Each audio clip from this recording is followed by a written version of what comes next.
দর্শক আমন্ত্রণ আজকের চট্টগ্রামের আয়োজনে শুরুতেই জানাচ্ছি শিরোনামগুলো।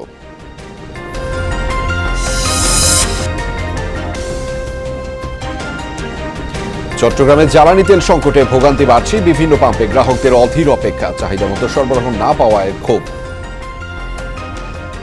এই যে ভোগান্তিতে আসি না, তখন লাইনে আরো অনেক দূরে 1.5 কিলোমিটার লাইন চলে গেছে। অনেক সিরিয়াল মিনিমাম 500 পিছনে পড়ছি আমি। আমার কোনো স্টাফ অথবা কোনো পাম্পম্যান যদি তেল কন্টেনার বা জারের মধ্যে তেল দেয়, তাদেরকে আজকে চাকরি থেকে বরখাস্ত দেওয়া হবে।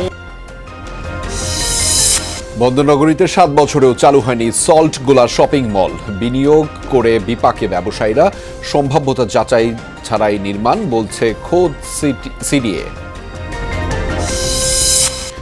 গণমানুষের আস্থা ভালোবাসায় দ্বিতীয় যুগে পা রাখল যমুনা টেলিভিশন, সত্যের পক্ষে অবিচল থাকার অঙ্গীকার, চট্টগ্রামে আনন্দ আয়োজন।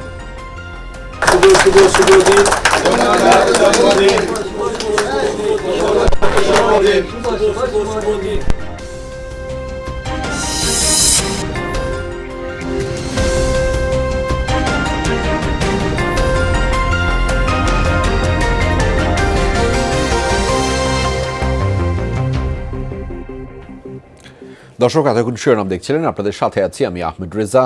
এবার জানাচ্ছি বিস্তারিত। জ্বালানি সংকটে চট্টগ্রামে ভোগান্তি এখন চরমে, চাহিদা মতো তেল না পেয়ে বিপাকে চালক থেকে শুরু করে প্রায় সব প্রতিষ্ঠান। দীর্ঘ লাইন, সীমিত সরবরাহ আর অনিশ্চয়তায় নগরবাসীর নিত্যদিনের জীবন হয়ে উঠেছে দুর্বিষহ। চাহিদা অনুযায়ী সরবরাহ না থাকায় পাম্পগুলোতেও দ্রুত ফুরিয়ে যাচ্ছে মজুত, বাড়ছে ক্ষোভ ও হতাশা। মালিককে এয়ারপোর্ট থেকে আনতে হবে, তাই বোতলে অক্টেন নিতে পেট্রোল পাম্পে ছুটে এসেছেন এক চালক, আরেকজন এসেছেন ব্যাংকের জেনারেটরের তেল নিতে। কিন্তু নিয়ম না থাকায় বোতলে জ্বালানি না পেয়ে খালি হাতেই ফিরতে হয় তাদের। কথা বলাই দিলেন কার সাথে? ম্যানেজারের সাথে। ম্যানেজার কি বললো আপনাকে? ম্যানেজার আমাকে বললো যে উনি আমাকে রিকোয়েস্ট করতেছে, আমি বললাম যে থানার থেকে পারমিশন লাগবে। রিকোয়েস্টটা কিসে? অক্টেনের জন্য। এখন তো আমার বছর আনতে যেতে হবে এয়ারপোর্ট থেকে, ক্যাম্পকার কেমনে কি করবো, জন্য বোতল নিয়ে আসছে। আমার কোনো স্টাফ অথবা কোনো পাম্পম্যান যদি তেল কন্টেনার বা জারের মধ্যে তেল দেয়, তাদেরকে আজকে চাকরি থেকে বরখাস্ত দেওয়া হবে। আমাদের এইভাবে কড়াভাবে নিতে দেওয়া হয়েছে। তেল নিতে প্রখর রোদে মাথায় গামছা জড়িয়ে ঘন্টার পর ঘন্টা লাইনে দাঁড়িয়ে আছেন গ্রাহকরা। দীর্ঘ লাইন ছাড়িয়েছে কয়েক কিলোমিটার, তবুও মিলছে না চাহিদা মতো জ্বালানি। আমাদের খুব কষ্ট হচ্ছে, আমরা এখানে সকাল 5টা থেকে লাইনে দাঁড়ানোর পরে এখন প্রায় 10:30 বাজে। এই যে ভোগান্তিতে আসি না, তখন লাইনে আরো অনেক দূরে 1.5 কিলোমিটার লাইন চলে গেছে। অনেক সিরিয়াল মিনিমাম 500 পিছনে পড়ছি আমি। প্রায় 1 মাস ধরে চলমান জ্বালানি সংকটে চট্টগ্রামের অধিকাংশ পেট্রোল পাম্প বন্ধ। যে কয়টি পাম্পে সরবরাহ মিলছে, সেখানেও কয়েক ঘন্টার মধ্যেই শেষ হয়ে যাচ্ছে মজুত। এই অবস্থায় স্থায়ী সমাধান চান গ্রাহকরা। সচরাচর হয় কি, আমরা একদিন তেল নিলে আমাদেরকে 1 সপ্তাহ আর পাম্পে আসা লাগে না, কিন্তু কিছু বাইক প্রতিদিনই তেল নিচ্ছে, ওদের তেলগুলো যাচ্ছে কোথায়? এটা তো সরকারে করে নাই, আমরা কি করব? আমরা তো কষ্ট করে নিতে হবে, না হলে তো পাবো না। 4 ঘন্টা আমাদের টাইমটা ওয়েস্ট হলো, আবার বাসায় যেতে হবে, আসছে অনেক দূরে থেকে, বোয়ালগালি থেকে। পাম্প মালিকদের দাবি, স্বাভাবিক সময়ের তুলনায় চাহিদা বেড়ে 2-3 গুণ হলেও সেই অনুপাতে সরবরাহ নেই। আজকে যেমন পাইছি 22,500 লিটার অক্টেন পাইছি, 4,500 লিটার ডিজেল পাইছি। আপনারা তো দেখেন সারাক্ষণ আমরা যতক্ষণ আমাদের তেল থাকে আমরা কাস্টমারদেরকে দেওয়ার চেষ্টা করি। জুবাইর রিফাত, যমুনা নিউজ, চট্টগ্রাম। দর্শকের বিষয়ে আরও জানাতে চট্টগ্রাম থেকে যুক্ত রয়েছেন সহকর্মী জুবায়েদ ইবনে সাদাত। তার মাধ্যমে জানাবো সেখানকার সবশেষ পরিস্থিতিগুলো। জুবায়েদ, কি পরিস্থিতি দেখছেন মূলত পাম্পগুলোতে, এবং সবাই কি চাহিদা মতো তেল পাচ্ছে কিনা?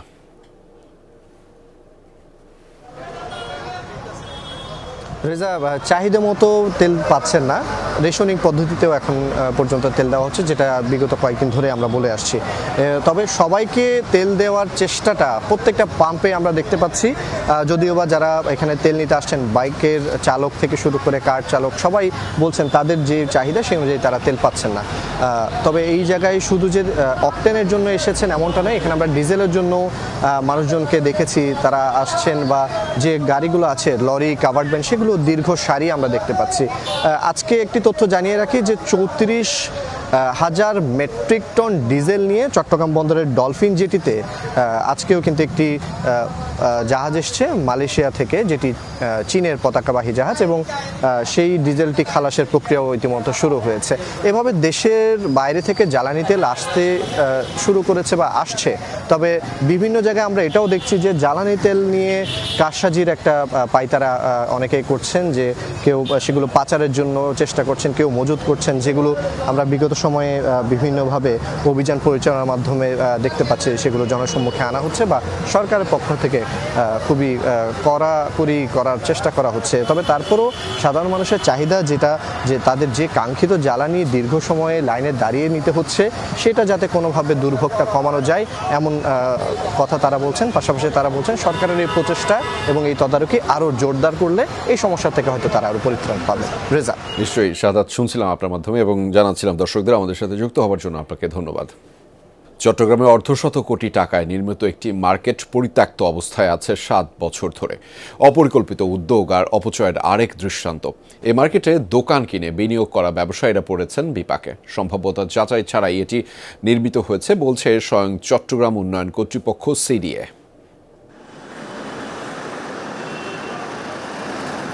6তলা বিশাল মার্কেটের পুরোটাই শীততাপ নিয়ন্ত্রিত। আছে 2টি সাধারণ লিফট, স্ক্যালেটর ও দৃষ্টিনন্দন ক্যাপসুল লিফট। পর্যাপ্ত পার্কিং সুবিধার পাশাপাশি আছে সিসি ক্যামেরা দিয়ে নিরাপত্তা ব্যবস্থা।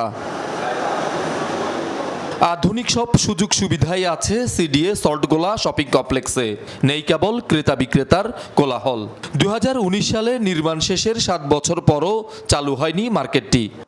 একটা যেমন যেরকম যেটা সুযোগ সুবিধা আছে এই মার্কেটটা দেখছি সেরকম করছে।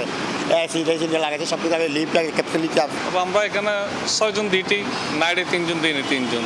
এসি মেসি আছে, দোকানপাট। কালি হলে তো আমাদের থেকে ডিউটি করতে হয়।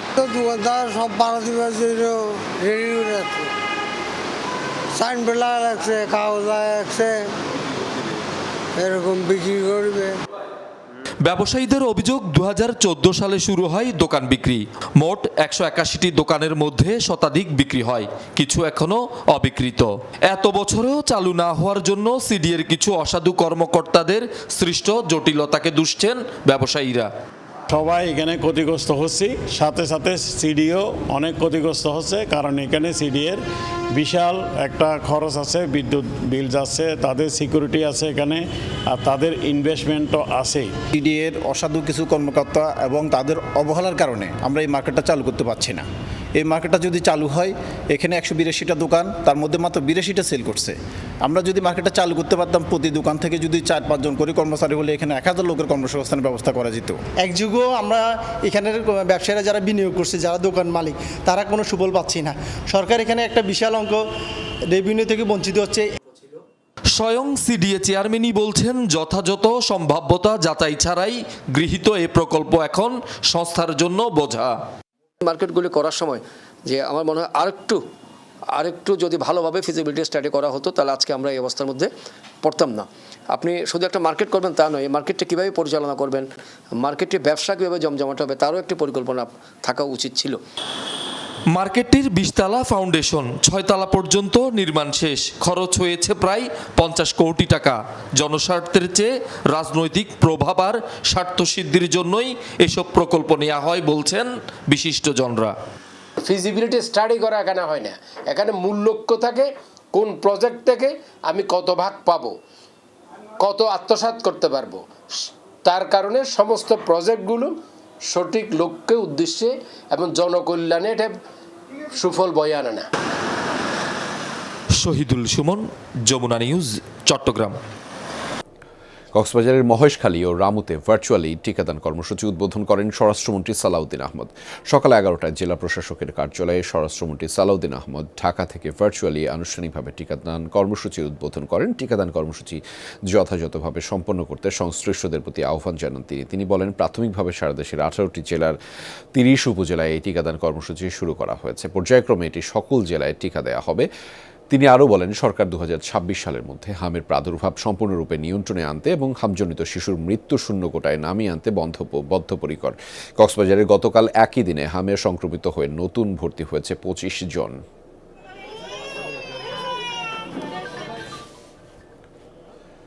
চট্টগ্রামে হামের পরিস্থিতি নিয়ে আরও জানাতে যুক্ত রয়েছেন সহকর্মী আল আমিন শিকদার। তার মাধ্যমে জানাবো সেখানকার সবশেষ পরিস্থিতিগুলো। আল আমিন, হাসপাতালগুলোর কি অবস্থা দেখছেন সেটি জানতে চাই। একই সাথে জানাবেন নতুন করে 24 ঘন্টায় কতজন ঠিক আক্রান্ত হয়েছে হামে।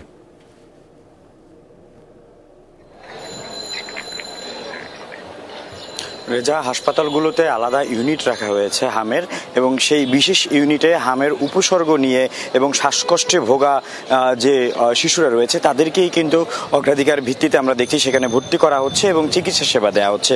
24 ঘন্টায় কতজন আক্রান্ত হয়েছে সে তথ্যটি যদি বলতে চাই, চট্টগ্রাম মহানগরে এখন পর্যন্ত গত 24 ঘন্টায় 15 জন, সব কিছু মিলিয়ে ভর্তি হয়েছে 93 জন উপসর্গ নিয়ে, এবং উপজেলায় 2 জন, সব মিলিয়ে গত 24 ঘন্টায় রোগী ভর্তির সংখ্যা 17 জন।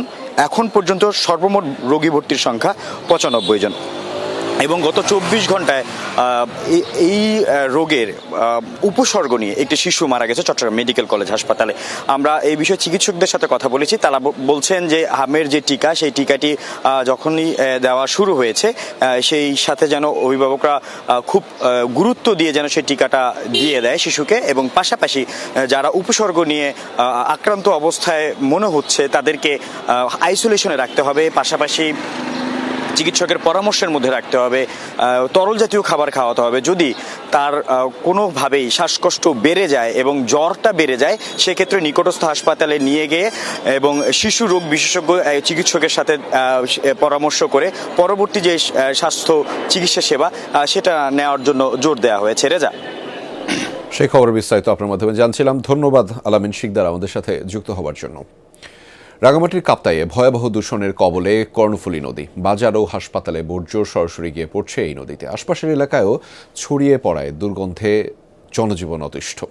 দিনের পর দিন এভাবে চললেও প্রশাসন যেন নির্বিকার ভূমিকা পালন করছে, ফলে ক্ষুব্ধ স্থানীয়রা।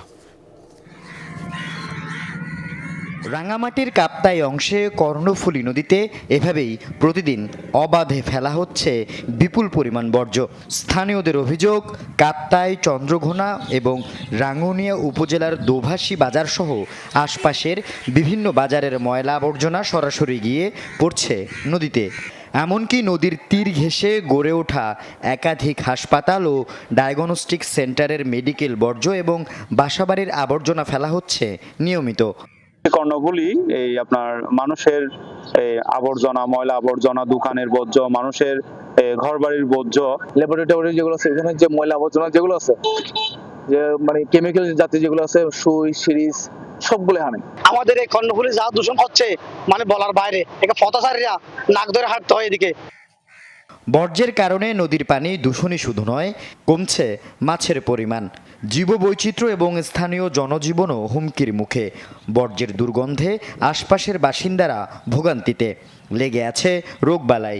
বছরের পর বছর এভাবে চললেও প্রশাসন নির্বিকার বলে অভিযোগ স্থানীয়দের। সব নদীতে নদীতে পড়ছে, এগুলো রাস্তায় হারা যায় না, গন্ধ।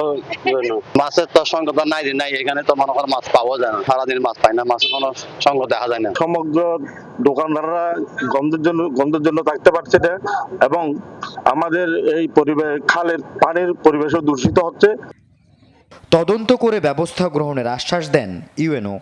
ময়লা আবর্জনা ফেলা হচ্ছে, সেগুলো যেন খুব সুষ্ঠু হয়েছে সেগুলো নিষ্কাশন হয়, সে ব্যাপারে আমরা পদক্ষেপ নিচ্ছি, এবং আমাদের পরিকল্পনা আছে কর্ণফুলীর দূষণ আমরা সুন্দর কোঠায় নিয়ে আসবো।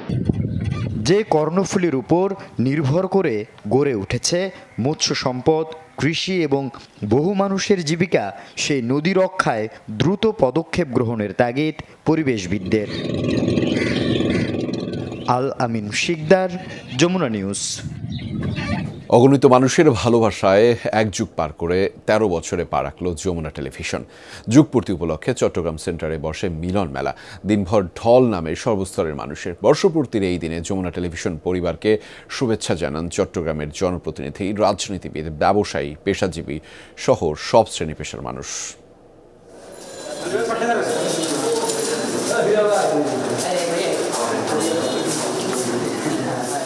দুপুর থেকেই জমজমাট যমুনা টেলিভিশনের চট্টগ্রাম সেন্টার। 12তম বর্ষপূর্তি উপলক্ষে একে একে আসতে থাকেন সিটি মেয়র, রাজনীতিবিদ, ব্যবসায়ী, নেতা, বিভিন্ন পেশাজীবী ও সামাজিক সাংস্কৃতিক সংগঠনের প্রতিনিধি সহ নানা শ্রেণী পেশার মানুষ। চলে শুভেচ্ছা ও কুশল বিনিময়। কেক কাটার মধ্য দিয়ে শুরু হয় বর্ষপূর্তির আনুষ্ঠানিকতা। এ সময় উপস্থিত অতিথিরা শুভকামনা জানান যমুনা টেলিভিশনের প্রতি। আমি মনে করি তাদের যে ভূমিকা অতীতে তারা রেখেছে, তারা বর্তমান এবং ভবিষ্যতে সে ভূমিকা রেখে যাবে, এবং যেভাবে তারা মানুষের হৃদয় জয় করেছে, এই হৃদয় তারা সবসময় জয় করতে থাকবে এবং ভালোবাসার তারা মানুষকে দিয়ে যাবে এবং তারাও নিজেও ভালোবাসার সেগুলো পেয়ে যাবে। যমুনা নিউজ, যমুনা আমাদের সহায়ক হিসেবে কাজ করেন, আমরা একসঙ্গে কাজ করি। আমরা আশা করব যে বস্তুনিষ্ঠ সংবাদ পরিবেশনের মাধ্যমে আইনশৃঙ্খলা রক্ষাকারী বাহিনীর সহায়ক হিসেবে কাজ করবেন এবং ভূমিকা রাখবেন, ভূমিকা রেখে আসছে এবং সামনে আরও শক্ত ভূমিকা রাখবে। অর্থনীতি নিয়ে, রাজনীতি নিয়ে সবসময় যমুনা টিভির ভূমিকা একটা প্রশংসার দাবি রাখে। অর্থনীতির যে সকল লুফলগুলো আছে সেগুলোকে তুলে ধরে আমাদের সেগুলো বাস্তবায়নে আরও বেশি অগ্রণী ভূমিকা রাখবে। আমরা আর চাই না কোনো হানাহানি, মানে এই অরাজকতা এইসব এগুলো আর চাই না। আমরা চাই সামনের যেই বাংলাদেশ, স্থিতিশীল একটা বাংলাদেশ। শুভেচ্ছা জানাতে আসেন বিভিন্ন রাজনৈতিক, সামাজিক, সাংস্কৃতিক, পেশাজীবী, স্বেচ্ছাসেবী সংগঠনের নেতাকর্মী, ব্যবসায়ী, সুশীল সমাজের প্রতিনিধিরা। যমুনা টেলিভিশনের সাথে আমাদের একটা হৃদয় সম্পর্ক। এই সম্পর্কের কারণে আমি মনে করি যমুনা টিভি ভবিষ্যতেও জনগণের পক্ষে কথা বলবে। জনমানুষের আকাঙ্ক্ষার প্রতিফলন যমুনা টিভি আরও মানে বিস্তৃতভাবে তুলে ধরবে এবং সমস্যাগুলো তুলে ধরবে জাতির সামনে। যমুনা টিভি এমন অনুষ্ঠান উপহার দিবে দর্শকদেরকে, যার কারণে তাদের শীর্ষ অবস্থান তারা ধরে রাখতে পারবে এবং নিজেদেরকে আরও সবল এবং শক্তিশালী করতে পারবে। চট্টগ্রামের উপরে যে ভূমিকা রেখেছে আমি মনে করি আগামীতে আরও এটা দৃঢ়ভাবে রাখবে। বস্তুনিষ্ঠ সংবাদ পরিবেশনের ক্ষেত্রে যমুনা টিভি অতুলনীয়। প্রত্যাশার কথা জানান যমুনা টেলিভিশনকে শুভেচ্ছা জানাতে আসা সংস্কৃতিকর্মী, বিভিন্ন সংগঠনের নেতা এবং বিশিষ্টজনরা।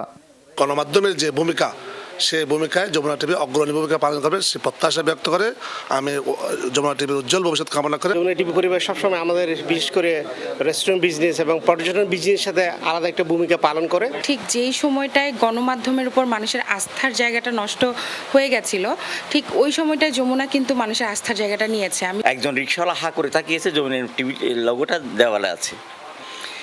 এই যে মানুষের কাছে পৌঁছে যাওয়া, তৃণমূল মানুষের কাছে, সেটা যমুনা টিভি করেছে। অতীতে যেরকম বস্তুনিষ্ঠ সংবাদ প্রচার করে আজকে সারা বিশ্বে একটা সুনাম অর্জন করেছে, ভবিষ্যতেও সারা বাংলাদেশের আপামর জনতার পাশে বস্তুনিষ্ঠ সংবাদ প্রকাশের মাধ্যমে পাশে দাঁড়াবে। সারা বাংলাদেশের মধ্যে একটা ভালো চ্যানেল আছে, যে চ্যানেলটা দেখলে সবাই কেউ অনুপ্রাণিত হয় এবং সবাই এই চ্যানেলটাকে খুঁজে।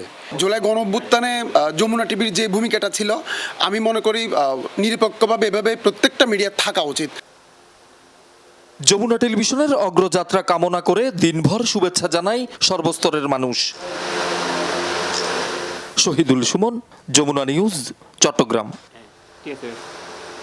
এখন থেকে স্পাইসি ক্রিস্পি পটাটা প্রাণ পটাটা একটি স্বনির্ভর বিস্কুট। দর্শক, এই ছিল আজকের চট্টগ্রামের আয়োজনে। এতক্ষণ সাথে থাকার জন্য আপনাদের সবাইকে ধন্যবাদ।